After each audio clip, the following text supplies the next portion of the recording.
Hello everyone, this is Aegis here, and I'm bringing to you the third game between the Rochester Institute of Technology and the University of Pittsburgh. This is a 2v2 game.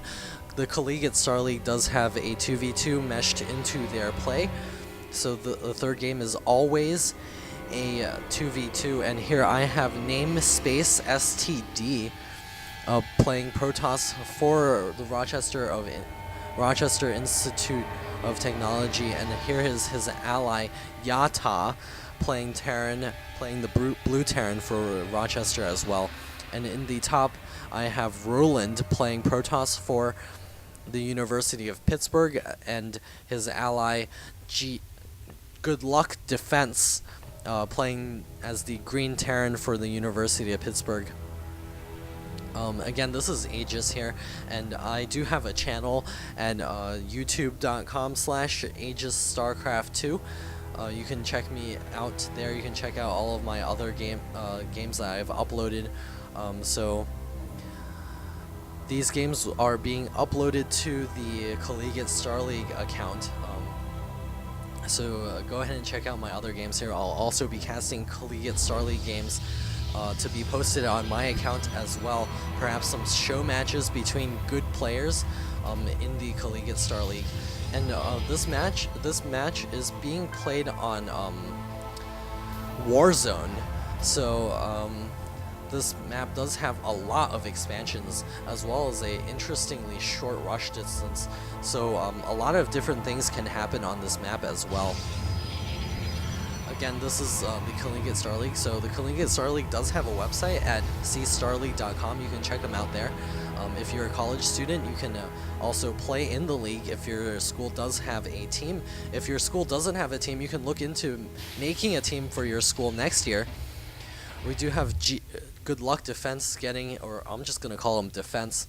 Defense is going to get his orbital command at a normal timing here. Roland getting a little bit high on his minerals, finally picking up his cybernetics core here. Namespace STD also having a supply, his cybernetics core coming up here. Yata getting a bunker at the front of his base. These 2v2 games tend to get quite crazy. Non-standard things usually happen, such as really hard, fast rushes, or some really delayed pushes with heavy teching. I know that I like to do a carrier push on the map Twilight Fortress when I play. We do see stim coming up for our University of Pittsburgh players. We have Defense getting his stim. Ooh. Again, with the interesting play, we have Yata picking up his expansion command center on 19 food. So he does have a bunker defending the front, so he is safe.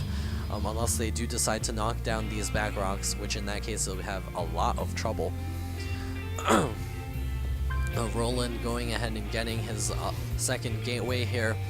He does have warp gate research on the way. Both players have warp gate research on the way, and we have Roland actually getting a sentry here. We have more racks coming up for Defense here. Defense is going to pick up a reactor on one of his barracks here. So we might be seeing a stim push here. Whoops, I'm scooted the overlay in there a little. We don't want to see how long this game actually lasted. We have the expansion command center now complete for our Yata here in this corner. We have wow, a ton of gateways being made. Oh, so this here is the build where you send all of your minerals to your partner. So Terran basically gets tons of expansions, and Protoss makes a bunch of gateways, suddenly gets to 200 food, and pushes out for a massive attack and just basically wins the game.